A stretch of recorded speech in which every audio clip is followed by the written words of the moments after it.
All right, everybody, right now we're looking at problem number 14. Problem number 14, we are asked to find something called the exact circumference. And by the way, the exact circumference is not an approximate value. Okay? When you're trying to find the exact circumference, I want you to use this formula. Circumference equals pi times your diameter. Now, the diameter that we're going to be searching for in this particular problem is this distance from here to right there. Now, if you didn't know this already, it's kind of cool. Check this out.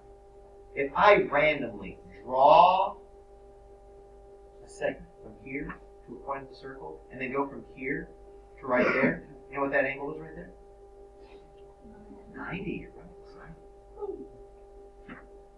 No matter where I put it, watch. If I go from here, do that.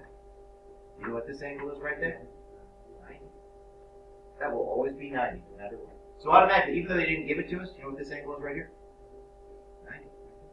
Ooh, if that's 90 and that's 60, they're saying this is a what? No, a 30, 60, 90. So you would just write 30, 60, 90, x, x radical 3, and 2x. By the way, if you're wondering what the heck x is always the length of your shortest side in the right triangle. Now, what is directly across from the 60-degree angle? What's directly across from it? So that's where you put it. You put 12 radical 3 right there. Now, this is 12 radical 3. What is that? 12. Well, what's this? You just found your, not your answer, but you found your, nope. Yes, you found your diameter. Nope, diameter. So right now, what am I going to plug in right there? I'm going to plug in what? 24. So your final answer is 24 pi centimeters. This is your exact answer. I do not want you to multiply it out. It's just 24 pi centimeters. Every time I would write it, even though if I knew it was wrong, I would write pi r squared. That's area of circle. Yeah. Pi r squared is area of circle. So once again, we're using what? Circumference equals what? Pi times the diameter. Right now, I'm drawing in the length of our diameter in this nice, beautiful orange. It's really not that beautiful, but just pretend. All right? We don't want to hurt its feelings. So right now, if that's 45, what does this have to be up here? That's right. So what kind of triangle is this guy? Yeah, 45, 45, 90, x, x, x, radical 2. Once again, what does x stand for? The lengths of the what? The shortest side. By the way, the lengths of these are always equal. So what goes right there? Radical 2. What goes here? Radical 2. What does that mean? X is. X is radical 2. And what do we have to multiply by? Radical 2. Radical 2 times radical 2 is radical 4. But wait! That's just 2. You're right. It's just hard learning. This stuff is easy. Like, it's easy. It's just hard to learn whenever I'm trying to keep my. Yeah, I know. So right now, that's 2 pi centimeters. Now you should have this done. The only person that doesn't have this done is somebody who wasn't paying attention when we did this, I think on Friday, or like Thursday, or somewhere. Now, everybody, without having to write down the chart, if they say this is 10, what does this have to be as well? 10. What does that diameter have to be without having to do the chart? 10 radical 2. So how do I want you to use the 10 radical 2? You put a 10, you put a radical 2, and what do I want you to stick right next to it? That's right. Because the circumference is equal to pi times your diameter. So all you got to do, people, for your exact answer is whatever you have, whatever you get. I don't care what it is. Whatever you get, what do you stick next to it? Pi. And you're done. So, by the way, you just always put the coefficient up front. You always put the numbers up front. You put the pi in the back. Where does the pi go? In the back. That's right. That's very good. All right, let's see. Let's move on down to, that's an easy one. This is kind of an easy one. What kind of triangle is this? 36. That's right. This is 60. So we're going to write 30, 60, 90. Notice how I skipped one. We'll see if you actually do that one on your own or if you just leave it blank and I mark it wrong. Ooh, where does the 8 go? What's that across from, everybody? 30, you're right. Ooh, what goes here? 8 square root 3. 8 radical 3. Ooh, what's double 8? And what does that 16 represent? That's right, that's the diameter. You just found the diameter. So all I have to do for the circumference is do what? Take the pi and multiply it by the diameter. So what does that equal to? 16 pi? That's right. I like how you put that unit of measure right next to it. 16 pi feet. You give the numbers some meaning. Alright? So there we go. It does. Alright, not going to do that one. Oh, actually, that's kind of cool. I like this one. Because there's a full ratchet too. What kind of triangle is this? 45. That's right. 45. 45. 90. So there we go. 45. It's a horrible looking 45 right there. The ratios are x, x, and x radical 2. Okay. Now, the lengths of the sides are what? 4 radicals. Ooh. Which means I have to take 4 radical 2 and multiply it by another radical 2, which becomes 4 radical 4. But wait, what is that radical 4 actually equal to? 2. Yes. So it's 4 times 2, which becomes an 8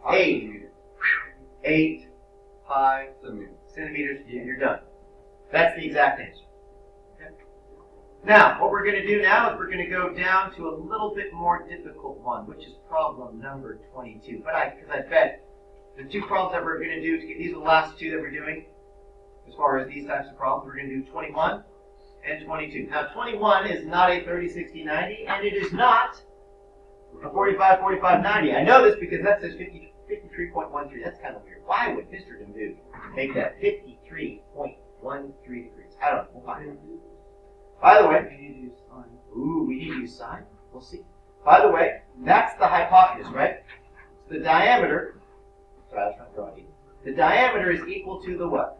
Equal to the hypotenuse of this triangle. And this side right here is my opposite side.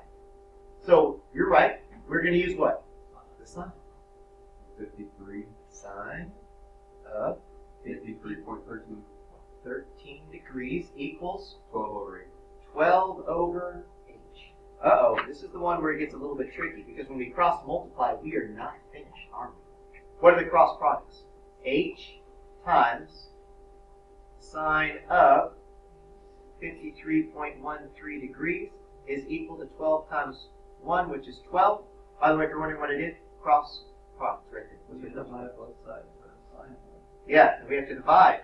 To solve for h, we have to divide both sides by the sine of 53.13. I wonder why I did that.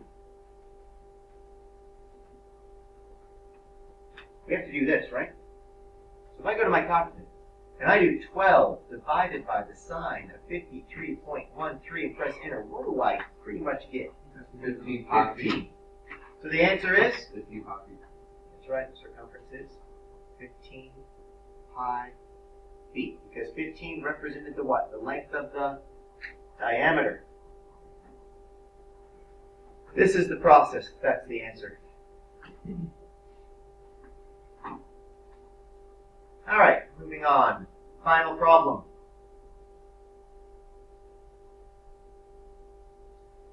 Let's see if you guys can get this one.